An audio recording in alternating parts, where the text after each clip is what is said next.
My friends, brothers and sisters, those who have long carried burdens without complaint, and those who are just learning the shape of their strength. Today I speak of a moment that began with a summons and ended with an awakening. A judge raised a hand and signed an order meant to capture a person, to immobilize an idea, to stitch fear into the fabric of the day. An arrest warrant was issued like a punctuation mark intended to finish a sentence. The court expected submission. Instead, it found a mirror. What was meant to confine unleashed a procession of conscience that no warrant could detain. This is not merely the tale of a legal instrument moving through a bureaucratic corridor. It is a story about what happens when a people recognize that law, when divorced from wisdom and empathy, can be turned into a blunt instrument against the very life it claims to protect. The warrant was a word on paper. The response was a chorus of living words, testimony, solidarity, memory, and truth. The paper might have been stamped, sealed, and delivered, but the air around it began to vibrate with questions that could not be notarized away. Whom does this serve? What purpose does this punishment fulfill? Who benefits from the spectacle? In the room where the order was read, there was an expectation of ceremony, an almost theatrical performance of authority. The bailiff, the clerk, the gallery, the judge himself, all actors in a ritual that was supposed to display the state's muscle. But rituals can be interrupted by simple acts of recognition. The person at the center did not plead, did not appeal to pity, and did not seek theatricality. Instead, calmly, with a voice steady and clear, they put before the court a portrait of shared sufferings and collective hopes. They spoke not as one who sought to evade the consequences of law, but as one who dared to set the law within the frame of justice. What followed was not chaos, it was clarity. People in and beyond the room began to speak in a new language, one that refused to be reduced to accusations and warrants.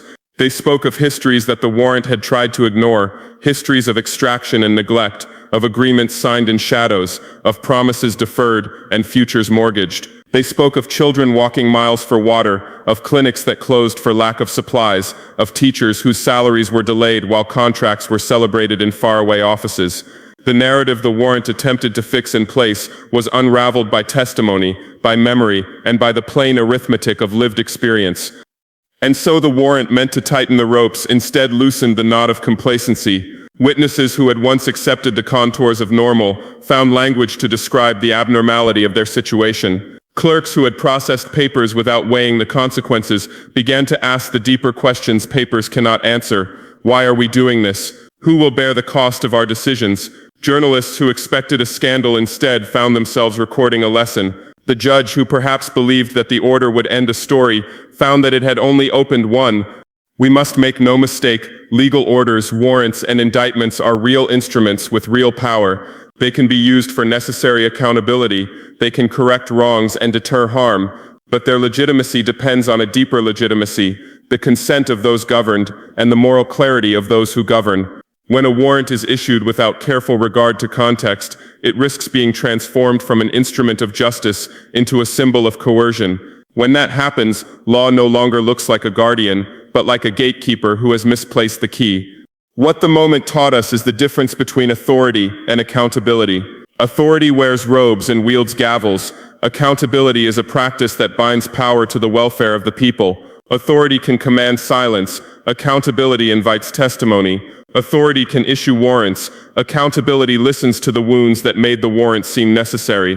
If we are to build societies where law serves life, our institutions must be disciplined not only by procedure, but by conscience.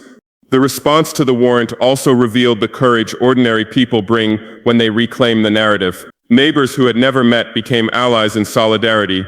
Activists, veterans of many small campaigns, found new purpose in a collective movement to demand that the law be used to mend rather than to maim.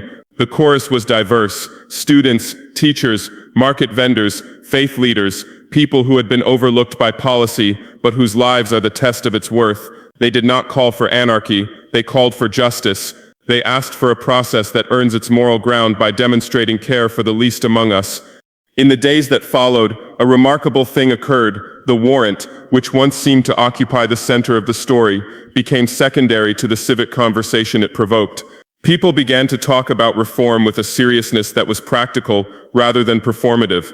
They debated the uses of arrest powers, the checks that should bind them, and the transparency required when the state moves against its own citizens. They insisted that enforcement should not be the first recourse when problems can be addressed by dialogue, reconciliation, or restorative measures. That insistence is neither soft nor naive, it is strategic. When the state reserves its most coercive tools for last resort, the social fabric is strengthened, not torn. It also forced a reckoning with the international dimensions that often underlie domestic legal dramas. When foreign policy, economic pressure, or geopolitical narratives seep into the courtroom, local disputes can be magnified into proxy contests. The warrant prompted panicked commentary abroad and anxious watchers at home, but it also pushed citizens to ask who benefits from turning internal matters into spectacles of international consequence. They reminded one another that sovereignty is not shameful isolation, it is the right to determine internal affairs without being scripted by external actors whose interests may not align with the public good. Let us also honor the humility that this episode demanded. The person who faced the warrant did not convert the courtroom into a soapbox of invective. They acknowledged mistakes where there were faults, they admitted the imperfections of movements and governments alike, and they invited scrutiny rather than defiance for spectacle's sake. That humility, rare and transformative, provided an alternative model of power, a power that bears criticism and grows from it rather than snap defending its image. It reminded everyone that courage is amplified when paired with a willingness to learn. In turning a punitive measure into a public moment of moral reckoning, we witnessed a civic pedagogy in action. Citizens learned how to translate indignation into institutions. They gathered not just to protest a warrant, but to draft proposals, clearer oversight mechanisms, independent review boards, community mediators, and public databases that track the use of arrest powers and their outcomes. They advocated for legal literacy programs so that no community remains bewildered by the instruments claimed to govern their lives. They demanded that law be taught not as an arcane ritual, but as a living tool for collective flourishing. And so the warrant that sought to immobilize became a catalyst for movement. It taught us that mechanical exercises of power can be returned to their moral purpose when citizens insist upon it. It taught us that legal processes, when married to transparency and compassion, can restore trust rather than erode it. It taught us that a single piece of paper cannot extinguish the human capacity for solidarity. There will be critics who warn us that resisting such measures invites disorder. There will be cynics who say we could have simply complied and avoided a spectacle. To them we say compliance without conscience is acquiescence to injustice. There is a difference between obeying the law because it is just and obeying because the cost of dissent is too great. Our aim was never to make law impotent. Our aim was to make law accountable. The lesson of the warrant is not that rules should be ignored, but that rules must be applied with wisdom and compassion. Now, what practical steps should we take born from this lesson? First, insist on due process that is visible and accessible. Remove the mystery that allows warrants to be issued and enforced without broad understanding. Second, strengthen independent oversight so that decisions to detain or arrest are reviewed by panels that include community representation. Third, embed restorative practices alongside punitive options, mediation, reparations, community service, and other remedies that repair harm without defaulting to incarceration. Fourth, invest in legal education so that citizens know their rights and responsibilities, and so that those who wield the law are never insulated from public scrutiny. Fifth, create channels for accountability that are timely, transparent, and backed by enforceable remedies rather than empty promises. In short, let this moment not be a fleeting headline, but a program of practice. Let the warrant be a lesson, not a template. Let it be the instance from which we forge durable reforms so that the next time authority moves, it moves in ways that restore, not raise.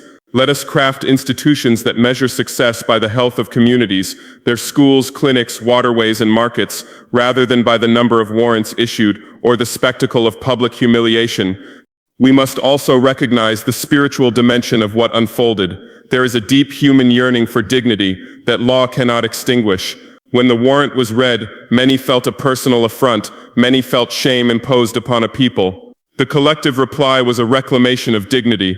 That reclamation is not mere symbolism, it is action, organized demand for fair treatment, mutual aid networks to support those targeted by coercion, public campaigns to elevate restorative justice, and cultural works, songs, poems, plays that teach future generations the difference between punishment and purpose. Let us remember that institutions are created by people and sustained by people. They can be corrected by people. A warrant is only as formidable as the system that enforces it without reflection. If the system retreated into habit, it risked becoming a machine that grinds rather than a tool that serves. But when people stand up, when journalists ask hard questions, when judges are reminded of the gravity of their role, the machine becomes human again. Finally, to those who thought the warrant would silence a voice or intimidate a movement, know this: fear is a brittle material. It fractures under the weight of shared resolve. The warrant was a strike meant to intimidate, but it instead revealed the depth of public commitment to justice and the breadth of networks willing to defend it.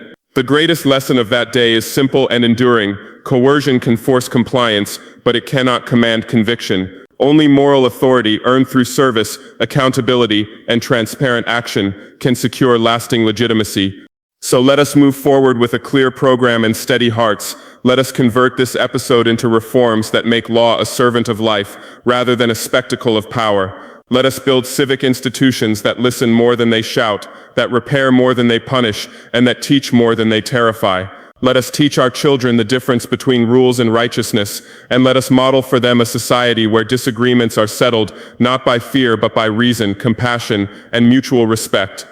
This is not the end of a story, it is the start of a chapter. The arrest warrant was a provocative beginning, but the true narrative belongs to a people who chose to meet coercion with courage, paper with argument, spectacle with solidarity, and punishment with purpose. In doing so, they reminded the world that justice is not served by the echo of a sentence, but by the sustained labor of building institutions that reflect the dignity of every human being. May we keep this lesson close. May we translate it into laws that heal, into courts that listen, and into communities that refuse to be defined by the decrees of a single day. May the warrant that came to silence instead become the stone upon which we build a more humane, accountable, and resilient republic. And may our children, when they ask what we did in the face of overreach, be able to say, "We taught the law to remember why it exists, to protect life, to repair harm, and to preserve the dignity of all." My friends, what began as a piece of paper meant to punish instead became the beginning of a public lesson. An arrest warrant was issued with the expectation of silence, of a story closed and forgotten. But when people saw state force directed so plainly, something simple and powerful happened. Strangers began to speak to one another about the things they had always carried quietly. Market sellers compared notes about delayed contracts. Mothers traded stories about clinics that shut early. Students organized sessions to explain legal rights in plain language. The warrant, meant to isolate and intimidate, revealed how deeply our lives are braided together and how quickly that realization can turn into collective action. This awakening was practical, not merely theatrical. Neighborhood meetings that had once centered on potholes turned into workshops on transparency. Community groups drafted proposals to monitor the use of coercive powers. Teachers who had recorded absences began to keep track of patterns between enforcement actions and social harms. Journalists who had once sought sensational headlines stayed on to trace the chain of decisions that led to the warrant. Clerks and court employees, confronted with the human consequences of paperwork, began to ask different questions about context and proportionality. What looked like an isolated legal instrument became an object of scrutiny that demanded evidence, explanation, and human-centered remedies. Importantly, the response married urgency to discipline. People did not call for lawlessness, they called for lawfulness that respected dignity. They insisted that arrest powers be a last resort, used only after transparent review and community consultation. They proposed independent oversight bodies, restorative practices, and legal literacy campaigns so that enforcement would not be a surprise but a considered choice. In forums and town halls, activists, elders, students, and professionals negotiated proposals that turned outrage into policy, practical steps that could prevent future misuse while preserving accountability. Perhaps the greatest lesson was moral. Legitimacy cannot be sustained by edict alone. When a state acts without regard for the people it claims to serve, the people reclaim the narrative. The warrant's attempt to silence instead amplified voices that demanded fairness, repair, and clear rules. From the shock of the summons grew a civic culture that refused to accept coercion as routine and insisted that power be responsive to public need. A document meant to punish became paradoxically the foundation for greater civic unity, transparency, and a renewed commitment to justice that serves life rather than spectacle. My fellow citizens, legitimacy is not a robe you put on in the morning and wear forever. It is earned each day by choosing justice over convenience. When those in power act as if authority and righteousness are the same thing, they forget that authority without justice is an empty throne. People begin to notice the gap when laws are applied unevenly, when policies speak of protection but practice delivers punishment, and when the instruments of the state seem to answer the needs of a few rather than the welfare of the many. That gap breeds a quiet but deadly doubt. If the law serves power before people, why should it be respected? Questioning legitimacy is not an act of rebellion for its own sake. It is an act of citizenship. It is the breath a community takes when it refuses to swallow claims of righteousness without proof. Citizens ask, whom does this decision protect? Whose voice was absent when the order was drafted? What evidence justifies this measure, and who will hold the enforcer accountable when the harm is done? These are not rhetorical queries, they are the foundation of responsible governance. When answers are evasive or absent, suspicion hardens into resistance.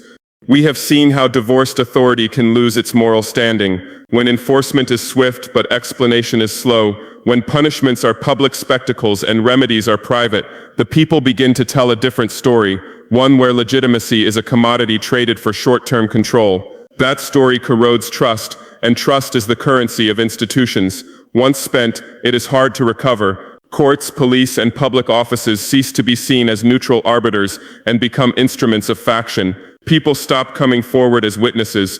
Communities stop cooperating. Civic life narrows to survival strategies rather than flourishing practices. But questioning legitimacy can be restorative when it leads to reform rather than rancor. A society that interrogates its power structures can create mechanisms that bind authority to justice, transparent procedures, independent oversight, community representation in oversight bodies, open records, and timely explanations of decisions that affect people's lives. These are not purely technical fixes, they are moral guarantees that allow authority to be exercised without fear of abuse. When power is visible and accountable, obedience is not coerced, it is freely given because it makes sense. Let us remember that asking hard questions is an act of love for the polity.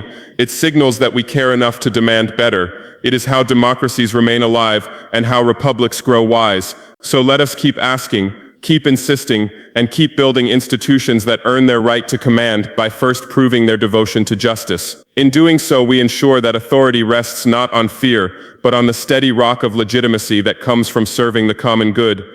My friends, imagine a place meant for procedure and polish, a room of rules, papers, and practiced rhythms, transforming into something far larger, a platform for truth, memory, and collective courage. When that happened, something sacred returned to public life. The courtroom ceased to be merely a stage for legal combat and became instead a gathering where the stories of ordinary people were heard and the slow work of repair began. Witnesses stepped forward, not to score points but to say plainly what they had borne. The long waits at clinics, the children who walked miles for water, the contracts that felt like chains. Each testimony repainted the ledger of the case with human faces and household names, and in doing so stripped away the abstraction that had made injustice tolerable. Memory entered the room like a patient teacher. Elders recalled agreements made in haste and promises never fulfilled. Laborers spoke of seasons stolen by distant deals. Teachers recounted classrooms hollowed out by neglect. Those memories held power because they tied the present to a history that explained why the present had become intolerable. Memory resisted the temptation to reduce complex wounds to simple crimes. It insisted on context, on lineage, on the accumulated cost of decisions made elsewhere and felt here. As memory was summoned, the audience could no longer watch as comfortable outsiders. They were drawn into a collective reckoning with how past choices shaped present pain. Truth in that room was not merely factual recitation, it was moral clarity. Facts were laid alongside the consequences of those facts. Hungry mouths, stalled clinics, schools with cracked roofs. The combination made denial difficult. When truth is embodied by people who lived it, it pierces assumptions and demands response. Journalists who came for headlines stayed for history. Clerks who processed papers began to ask about outcomes. Even those who arrived believing punishment was the answer listened and learned. The courtroom had become a mirror that reflected not only individual actions, but systemic patterns, and courage multiplied. It began with one voice refusing to be silenced and spread as others recognized their own injuries in that voice. Courage here meant disciplined persistence, turning outrage into proposals, testimony into policy, and emotion into organized action. The transformation of the courtroom, from arena to agora, taught a vital lesson that institutions can be reclaimed when people insist, calmly and collectively, that justice must serve life. What was intended as a spectacle of coercion became a horizon of possibility where truth, memory, and courage together sketched the blueprint for a fairer tomorrow.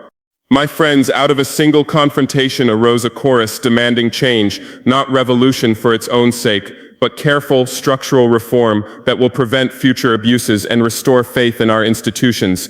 The incident showed that when law is wielded without checks, its power can be corrosive. The remedy is not to disdain law, but to strengthen it with accountability, transparency, and compassion. We must rewrite procedures so that coercive powers are never reflexive instruments. First, oversight must be real and independent. Review panels for arrest warrants and enforcement actions should include representatives from affected communities, legal experts, and neutral observers, empowered to pause measures that lack adequate justification. Independence is not a mere technicality, it guarantees that no office becomes a closed circuit of authority. Second, transparency must be more than a slogan. Records of decisions, the reasoning behind them, and the evidence presented should be accessible in timely, clear formats. When citizens can see how decisions are reached, trust grows and abuses become harder to hide. Openness allows journalists and civil society to analyze patterns and propose corrective policies. Third, training and culture within enforcement institutions require reform. Judges, officers, and clerks should receive continuous education on proportionality, human rights, and the social impact of enforcement on vulnerable populations. When those who apply the law understand consequences, they are likelier to seek remedies that heal rather than merely punish. Fourth, restorative justice must be embedded alongside traditional penalties.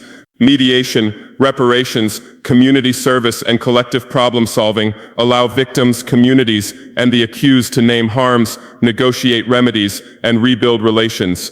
Punishment sometimes has its place, but restoration often delivers long-term healing and reduces repeat harm. Fifth, invest in legal literacy and access. Citizens should know their rights, have affordable access to counsel, and benefit from civic education that demystifies legal processes. A legally literate populace is an empowered populace capable of holding institutions accountable.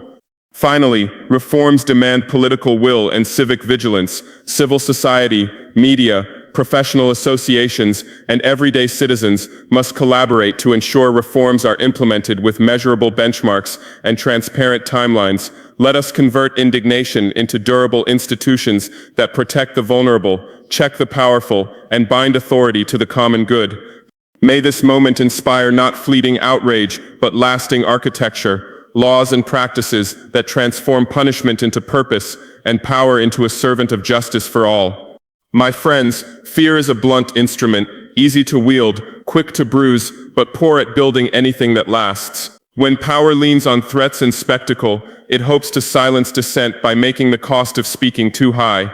Yet what we witnessed was the opposite. Fear cracked and fell away when faced with something stronger and more ancient than intimidation, solidarity rooted in moral authority. People who had been taught to lower their eyes instead linked their arms. Neighbors who once kept separate vigil over private worries found themselves in common cause. Their small acts of mutual support multiplied into a force no warrant, no fine, no decree could fully contain. Solidarity is not sentimentality, it is organized tenderness. It is the deliberate decision to stand beside someone when the world signals it is safer to look the other way. It shows up as shared legal defenses pooled by communities, as kitchens cooking extra meals for families targeted by enforcement, as volunteers teaching rights in community halls, and as journalists refusing to reduce lives to headlines. Each act by itself might have seemed modest, but together they formed a human firewall against coercion. Where fear expects isolation, solidarity creates networks. Where coercion hopes to crush will, solidarity offers companionship and resources to keep that will alive. Moral authority is the companion of solidarity. It is earned by consistent acts that place service above spectacle and truth above convenience. When citizens and leaders act from a place of integrity, admitting faults, making reparations, building institutions that protect the vulnerable. Words like legitimate and just reclaim their power. Moral authority does not shout the loudest, it stands the longest. It invites others not by force but by example. It persuades by the visible logic of care. And when moral authority aligns with popular solidarity, coercion loses its currency. No decree can command respect when the governed know it violates shared norms of decency. This combination turned the moment of coercion into a testimony of resilience. People found that courage is easier together, and that conscience is contagious. The very visibility of collective care made it harder for enforcers to claim impersonal legality. It forced them to confront human faces and human costs. In the end, fear's leverage depended on secrecy and isolation. Solidarity dissolved that secrecy, and moral authority reclaimed the narrative. So let us not underestimate what we did. We proved that the true power of a society is not its capacity to punish, but its capacity to protect one another. We taught that coercion can be resisted, not merely by defiance, but by building systems of support that render intimidation impotent. May we carry this lesson forward. Where fear is wielded, respond with organized compassion. Where coercion threatens, answer with collective resolve. In that answer, justice finds its durable home.